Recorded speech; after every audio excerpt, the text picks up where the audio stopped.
Hi guys, Mips here. Have you ever heard of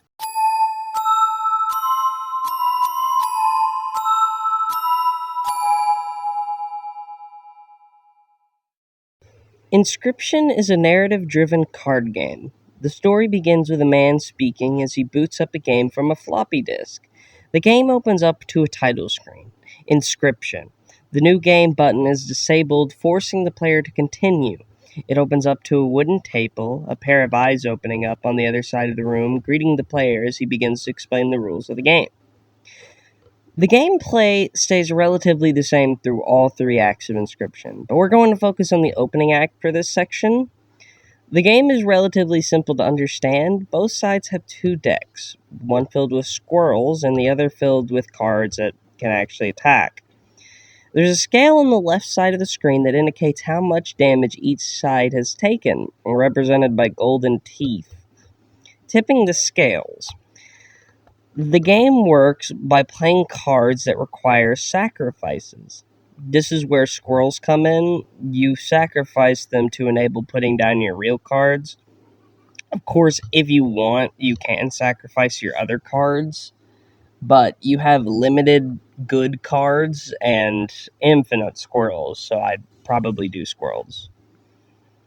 After a bit of play, you're required to sacrifice a stoat, a starting card that is pretty weak. However, the game becomes rigged in the end, forcing you to lose. The stranger brings you to a room and takes a picture of you, turning you into a card, and it effectively kills you. The next run starts up with the stoat berating you for sacrificing him. He acknowledges that the player is the same person. The stranger does not acknowledge that you're the same person, but it's implied later that he knows. The stoat says that he has a plan to escape. The opening of Act 1 is definitely interesting, leaving a lot to the imagination and leaving you to theorize what this game is even about, really. The act introduces you to more talking cards, just like the stoat. They're all animated and whatnot, which is why like, when you get them, right, when you die, they slowly morph from a stoat, a stink bug, and a stunted wolf. Those are the other two cards that talk, to a robot, a woman, and a weird bush guy. More gameplay elements are revealed, such as the shop, bosses, and more cards. And then there's bone cards, which are just like blood cards, only you get bones for cards dying no matter what, sacrificed or killed. The story progresses as you slowly whittle through the rigged game the stranger laid out, the game growing more and more in his favor as he introduces more bosses, like the prospector or the weird fish guy. Eventually, however, with the help of the talking cards, you reach the end. Over the course of this, the stranger's name is revealed to be Leshy. It's still relatively unclear why he's doing this, but we'll find out sooner rather than later. I'm about to talk about the end of Act 1 and move on to Act 2. If you have any, and I mean any, interest in playing Inscryption at all for yourself, I would definitely do that, then come back to this video if you wish for a full rundown of the story. For those that are leaving, thank you for watching. For those who are staying, we're about to, talk about the rest of the game. As you reach the end of the board Leshy laid out, you stumble onto the cabin you are currently in and face off against Leshy in the card battle. First, he plays as his characters: the prospector, the sea fish guy, the trader, all of them. And then he is just himself, and you finally see his face, and he's kind of ugly, but, I'm not going to be rude to him. He's doing everything he can to beat you, even turning the moon into a card. But you can beat him, and obviously you're supposed to. and he lashes out and crowns himself the winner anyways, putting you into the room ready to be killed. However, before, when you obtained the stunted wolf from a clock, it's like a little puzzle where you got to put on a specific time, you also grab a bit of film that the stunted wolf tells you to grab. Unless she just so happened to forget the camera that kills you in the room with you. So you grab it, put the film in, and then take a picture of Leshy. But yeah, you're just kind of left in a dark room. There's nothing really in there, which is kind of weird. So nothing really happens for a bit. Act 2 then starts after a bit of sitting in the dark room, and it shows you who you're actually playing as, a man named Luke Carter. He found Inscryption card packs, like there's a real card game. He found packs at a yard sale that had coordinates that led to a buried floppy disk out in the woods near his house, which is weird. The real gameplay of Act 2 opens up with 8-bit style gameplay, completely different from 3D with Leshy. It's so far off. It's like almost like bewildering. It'll give you like whiplash. I wasn't ready for it when I played. I know I wasn't. The game explains the 4 scribes, all making their own cards in their own way. Leshy, the scribe of Beast, takes a picture, turning things into cards, as I'm sure you're aware. He's a scribe of Beast because, well, all of his cards that he has are animals, and you need blood and all that.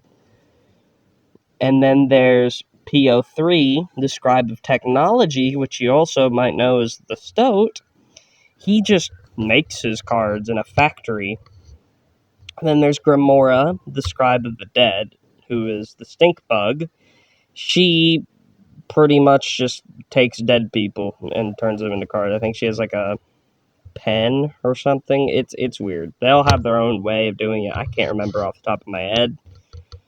But pretty much if you... oh, no, I do remember, actually. Yeah, I just remembered, like, mid-recording. It's basically when you die, she takes your gravestone, and that's what she uses to turn you into a card. It's weird. She's weird.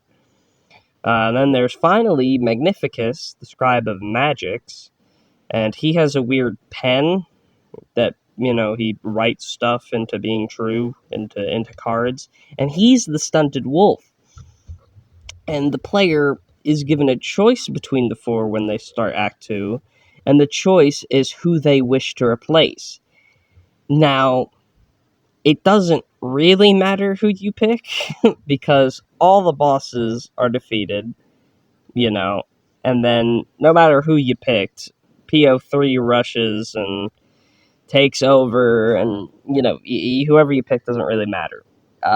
And then he wants to enact some plan called the Great Transcendence, and it's not told what it means until Act 3, but the game fades to black after PO3 takes over, and, well, we get more videos of Luke. Seeing that he's being stalked and harassed by the creators of Inscryption because he called to try and see if they knew anything about this game, but they said it isn't theirs. But, they're stalking him and harassing him, and it's definitely bigger than they're letting on, and I'd bet money that they know a lot more about it than they're saying. After all, they go as far as to even breaking into Luke's property, and then they say the game isn't theirs, but they still want it.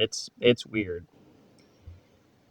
Act 3 starts immediately by giving vibes of Leshy's act, only this time it's PO3, and he's a lot more competitive and rude than Leshy, which is saying something, and he clearly puts less effort into his game than Leshy.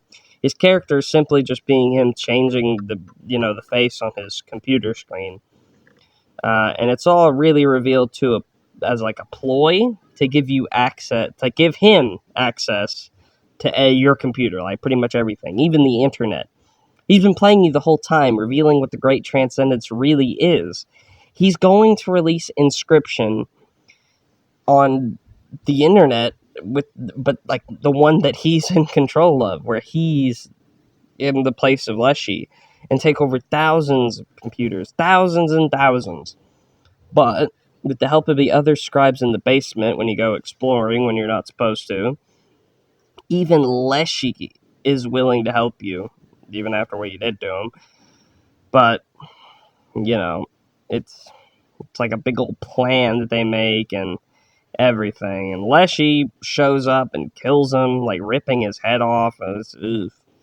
I guess he's a robot, so it's not that bad. But anyways, everything's safe, but behind everybody's back, Grimora starts the deletion process of Inscryption, stating it's too dangerous for anyone to have. So you go on one last card battle with each scribe except PO3 because, he's dead. Magnificus refusing to even delete, to delete. Like, he doesn't want to delete. And it's kind of sad, actually, watching him try to fight deletion, but, he succumbs all the same. We're given one last video with Luke, the agent coming back to his house. Instead of even talking or asking about Inscryption, she just knocks, and whenever he answers, before he even gets a word out, she shoots him in the head, leaving his body, and she storms into his house, not even knowing that Inscryption is deleted. And that's Inscryption. That is a pretty short rundown of the story. I really, really like this game. And as much as I would want to, I really don't know anything about the ARG section of this game, so I'm not really going to talk about it. This is a shorter video, but it's scripted and everything, and I just wanted to tell people about this game, because it's really good. I did probably not the best job at explaining everything, I kind of skimmed over things, but I really would recommend playing this game, even if you know about the story. It's a good card game, even, and it's got horror vibes in it. It's amazing. If you want to know more about the ARG section of this game, you'll probably have to go to another. I don't know any good videos for it, but I'm sure you can find something, or you can follow it yourself on Reddit or whatever. But that's really it. So I'll see you guys later. Bye-bye. I hope you enjoyed the video. So see you later.